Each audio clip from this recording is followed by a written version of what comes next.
Hey, this is JC and welcome to Small Brick City.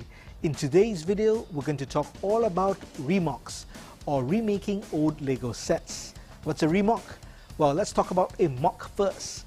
A MOC, M-O-C, is my own creations, which basically means creating your own LEGO builds. A remake is remaking an old LEGO set, or my interpretation specifically means giving a modern interpretation to update an old LEGO set to make it relevant for today's audience. Just think of a remake of an old movie. Re-MOC, that's a term that Joe McLeod Iredale wrote in my comments. Re-MOC, a remake of a MOC, so Re-MOC. But I think it's really cool, so we should hashtag Re-MOC and get this trending. We want everyone to be remocking from now on. Right now, I'm going to share with you 5 steps to create your own Re-MOC. Step 1 is very obvious, and that is to choose your build or set, the one you want to re-MOC.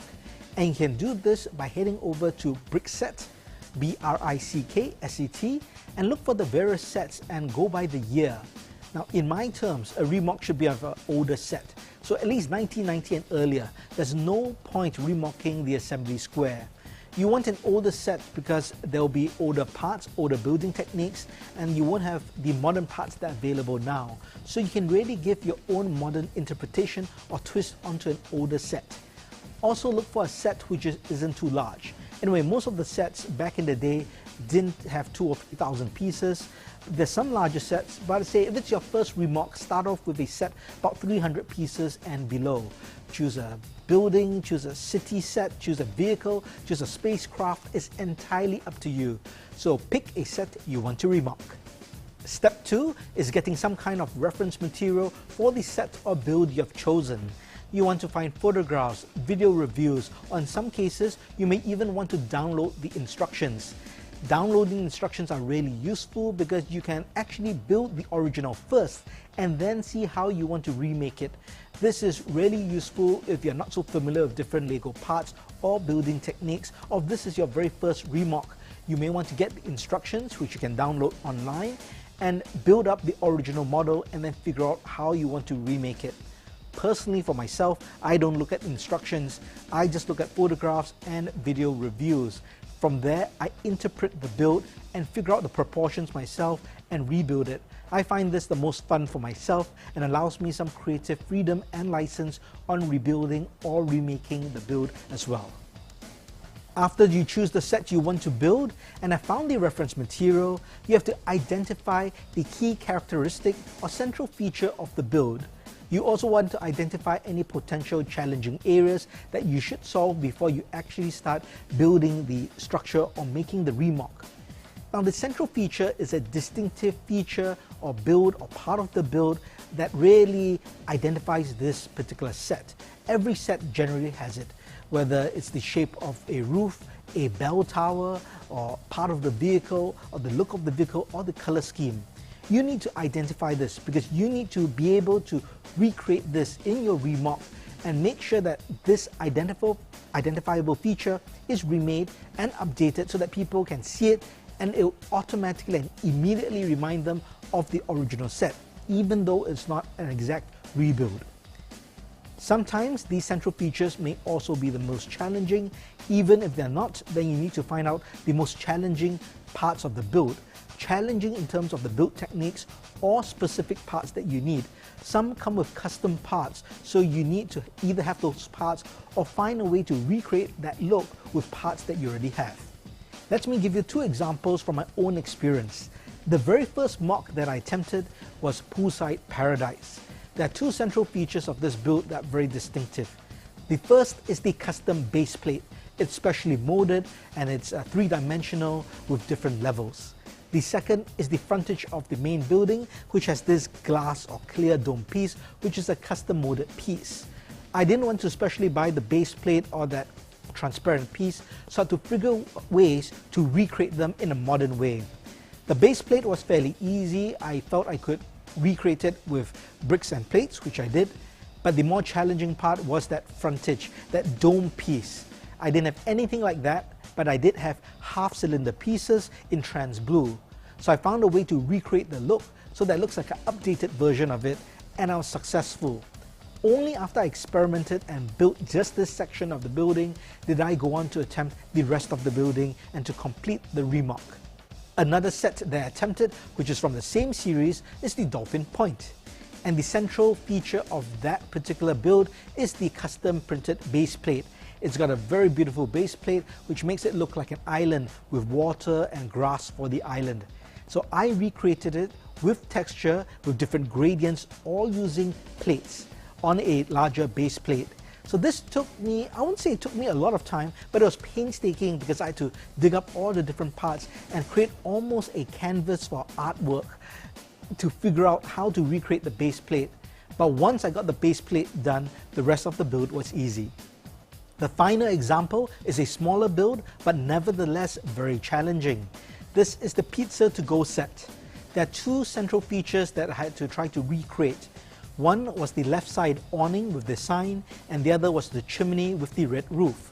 I didn't have those parts or specific parts in order to recreate the awning, which one was the sticker for the pizza sign, as well as the red slope large tile for the sloping awning. And for the chimney, I didn't have all those exact red slope pieces for the roof. So I needed to figure a way to recreate it using bricks and different tiles to recreate the same look. Only after I figured out how to do that was I confident that I could do the entire Re-MOC. Step 4 is easier said than done, and that is to get the parts. Anytime you're going to do a Re-MOC, you will need parts, which means you need to find a way to get parts. It could be recycled from existing sets that you might own, they could be from your spare parts bin, or you might have to order them from Bricklink or a similar resource. So I'll leave that part up to you. There will be a cost involved, but for the purposes of this video discussion, we're not going to really talk about the cost into doing a Re-MOC. But in my case, generally when I approach a Re-MOC, I always kind of think about what I have in my spare parts bin and then reflect on that before I embark on a Re-MOC. Sometimes I'll look at a set, even though I like it, I know I don't have the parts to do it, so I either don't even try it, or I see if I could kind of work around the color scheme. A good example is a recent Re-MOC that I did, which is the 376 townhouse with a garden. I didn't have enough of the red pieces to create the red wall, or at least not enough textured red in order to create a Re-MOC that I'll be happy with.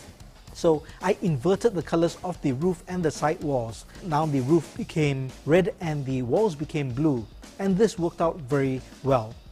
So it's really up to you how you want to approach this part. You need to get the parts either way if you do want to build the Re-MOC. Now comes the final step, and that should be the easiest since you've already done all the work in the first 4 steps, and that's to actually build the set or the Re-MOC. The way I approach it is I always build hands-on with the bricks and plates. If you prefer, you can of course build it on a digital designer and then figure out how you're going to do it with the bricks and plates that you have.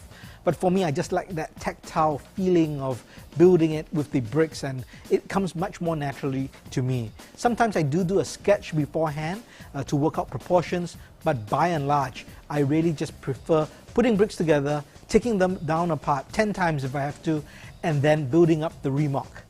One little tip that works for me is to start off with the central feature first, because they tend to be the most challenging as well, or at least the most identifiable, and in my opinion, I would build that first and build the rest around it. So that's always my approach. But you can really choose the preferred building approach you like.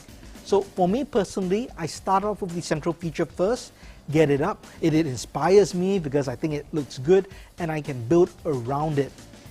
However, the other build approach is to do a complete layout, sometimes with just plates, one by something long plates or bricks, lay out the exact structure of where the different rooms are, assuming it's a building, or the different parts if it's a vehicle, or whatever you might be building. So some people like to see that layout, a kind of an outline or overview of the build before they actually start building. So no way is the right way, it's whatever way works for you. Just personally, I like to start off with the central feature and build the rest around and out of it.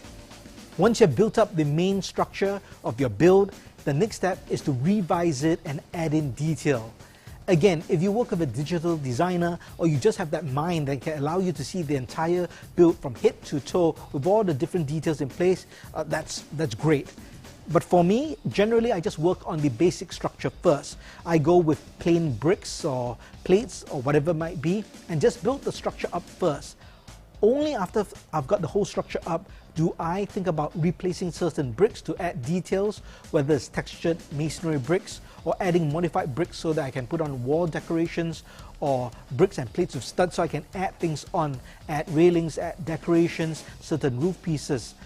So it may not be the most time-effective approach because I'm actually building and then taking parts out and rebuilding or replacing parts. But it works for me because I like to build up that structure first and then kind of rework it and add in the detail later. Of course, if you're building a real building, you couldn't possibly use that approach. But luckily, this is Lego, so I can easily break apart pieces that I've already built and replace them. But essentially, this part of the step is to add detail to really make it a modern, Re-MOC basically. You don't just want to recreate the exact build because that is not a remake. In my definition, that's just a rebuild or recreation. You want to find ways to add texture, add more detail so that it really looks like an improved, updated version of the original. I hope you enjoyed this video discussion on Re-MOCs. If you have any questions or suggestions for Re-MOCs for future, please let me know in the comments. If you have done any Re-MOCs for yourself, let me know. I'd love to see them as well, so leave that link in the comments as well. While I really enjoyed this discussion, I think it's been fun. I hope you enjoyed it. If you liked the video, please hit the like button, and if you haven't, please subscribe to the channel. Thanks for watching. Talk to you soon.